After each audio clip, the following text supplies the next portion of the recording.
Hello mga kapatid. Meron akong mga nababasa no sa aking cellphone, sa Facebook at sa iba pang site no. Ito pa lang si Duterte talaga ay maraming ginawang kahayupan ano. Kaya niya pala pinatalsik si SC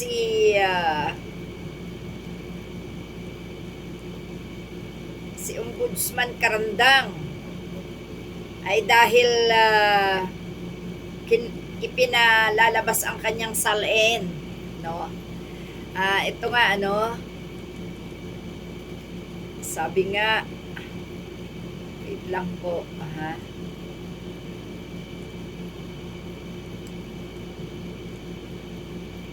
Okay, ayan, ano, sabi nga, Duterte lumabag ng pagpatalsik kay Karandang. Grabe talagang ginawa ng demonyo ng panahon niya dahil kinalkalang ang salin niya, tinanggal na si Karandang. Okay, eto nga, ano, Manila, Philippines, in another decision overturning a Duterte time policy.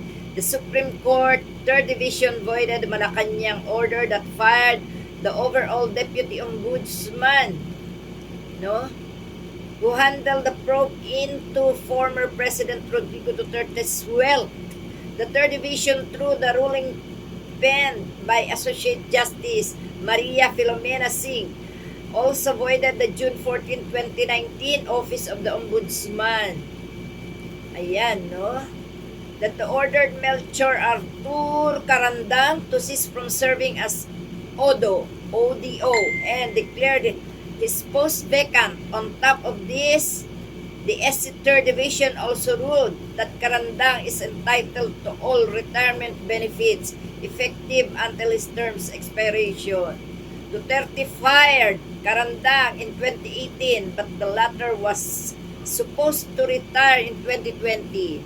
Ayan, Duterte, pasalamat ka, nasa loob ka na ng selda ngayon. Oh, tama, no? Nakaw, ito na ang pinakamasakit sa buhay ng mga Duterte. Dahil nakakulong ng matanda Duterte, at ito namang si Sara Duterte ay nakasalang sa impeachment, pero ang kanyang salin ay hindi rin isinuko, no? Talagang father like daughter, daughter like father. Ang sama talaga ng mag-aamang ito, no? Talagang dapat lang talaga na ang buong Pilipinas ay masuklam sa pamilya Duterte. Alam niyo mga kapatid, may manabasa pa ako na baka raw ma-acquit pa ang baliw at ang lustador na anak ng Berdugo sa Senado, pagdating sa Senado ng impeachment. Ano na itong klaseng gobyerno meron tayo? Bakit pumapayag ang ibang matitinong opisyales na ang mga taga-senado na DDS o maka-Duterte ay magagawa pang matalo ang tama, no? Alam niyo mga kapatid, ako'y nagtataka rin eh. Hindi kaya totoo na itong mga animal na to pinaiikot-ikot lang tayo? Hindi kaya totoo na itong mga hayop na to, palibhasa sila yung mga parte ng mga oligarko, no? Sila na yung mayayaman dyan na ayaw na talagang bumaba sa upuan, ano? Di kaya tayo pinapaikot-ikot lang ng mga demonyong to na kunwari magkakalaban sila pero magkakakampi pala. Alam niyo, naisip ko kahit sino ang ating gawing presidente sa 2028. Kung itong hayop na si Duterte, itong si Sara Duterte ay maa-acquit pa sa kanyang impeachment, ay tapos na ang laban. Panalo itong demonyitang to. Isa din namin dami ng kahayupang ginawa. Maa-acquit pa. Pagkatapos tatakbong presidente pa. Paano na itong ating matitinong politiko kung hindi natin ipaglalaban ito mga kapatid? Kapag ganito na ang nangyari, na-acquit pa rin ang demonyitang ito, no? Ano ang gagawin ng taong bayan? Hindi na kung ang mga taga-gobyerno tayo'y pinaiikot-ikot lang. Kung ang mga taga-gobyernong ito ay sabwatan pa rin, at kunwari lang ang labanang ito para makita lang natin na kunwari sila ay may nagagawa. Kasi tignan nyo, no? Buong taon, buong termino na 6 na taon, halos lahat ay gulo. Maganda pa yung nagawa ni na Senador Riza noong hindi pa nag-eleksyon ng 2025. Yung senatorial, tsaka Congress election. Ano pa may napala pa tayo doon naipakulong si Kibuloy, naipakulong lahat ng demonyo sa Pilipinas, di ba? Pero ngayon ito, matatapos na ang termino 2028. Malaki na yung naglaban. President and Vice President na. Nagkaroon ng kanya-kanyang kakampi. Pero bakit? Dapat itong mga nasa Senado na may kasong pagnanakaw, ito dapat pinakukulong na tong mga hudas na to Hindi na ito dapat isinasali dyan sa impeachment. Total kitang-kita naman na sila'y mga makaduterte.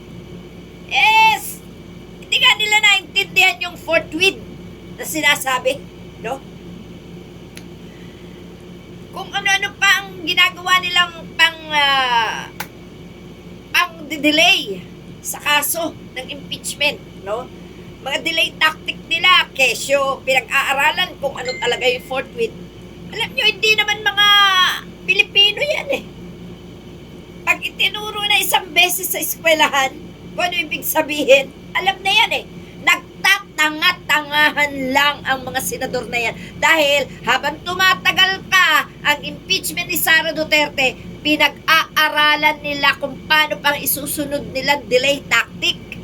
Alam niyo mga kapatid, doon sa nabasa ko na tila maa-acquit pa raw ang demonyita. Hindi ako, hindi ako pabor doon Kasi, bakit yung may mga kaso ng pagnanakaw? Hanggang ngayon, nandyan pa. Kay Duterte sila natutong magnakaw. Si Duterte ang pasimuno magnakaw. Ang anak ni Duterte magnanakaw. Bakit kailangan pang yung mga yan ay isali pa dyan sa impeachment na yan ni Sara Duterte? May mga senador pa namang natitira na pwede naman talagang sila ang gumanap para ma-impeach na ng tuluyan yan. Nandiyan na lahat Nakita na lahat ang ebidensya. Nakita na lahat ang mga witness, nagsalita na. May mga katibayan na. May mga napatunayan na. Ang iniintay na lang ay yung desisyon ng Senado. Kung ma-acquit pa ang demonyitang yan, wala na po. Kahit sino ang ilaban natin sa hayop na yan, hanggat yan ay nakakabit sa China, hanggat ang COMELEC ay nandiyan, wala pong pag-asa na manalo ang ating mga manok. Kahit na sabihin pa natin na talagang malaki ang laban sa katulad ni Sara Duterte na magnanakaw. No? Alam nyo, nakakadismayang isipin na masasabi pa na malamang daw ma-acquit pa ang demonyita. Di po ako payag doon. Kilos. Taong bayan. Kilos. Huwag iasa sa Senado ang pagpapatalsik kay Sara Duterte. No? Kung ang ICC nadampot si Rodrigo Duterte, hindi na kinailangan ng ICC ang desisyon ng mga nakatataas o ng Korte ng Pilipinas. Pues, hindi rin natin kakailanganin ang desisyon ng Senado sa pagtatanggal kay Sara Duterte sa pagka-vice-presidente. Bakit? Kapag dinadaan mo sa matino, ginagago tayo.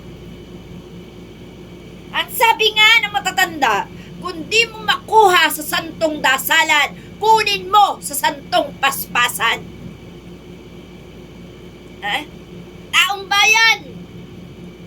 Taong bayan lang ang may kakayahan kung Itong si Presidente Marcos nga na matanda na kaya ng taong bayan na paliparin mula Pilipinas hanggang doon sa ibang bansa para lang mawala na sa katungkulan sa gobyerno. Yan pa kayang si Sara Duterte na Vice Presidente lamang na napatunayan naman na talagang nagpakasama, nagpakawalang hiya, nagpakayabang-yabang ang animal na yan. Eh mga kapatid, taong bayan ang hahatol, hindi ang mga senador ni Rodrigo Duterte na pulpul at mga magnanakaw.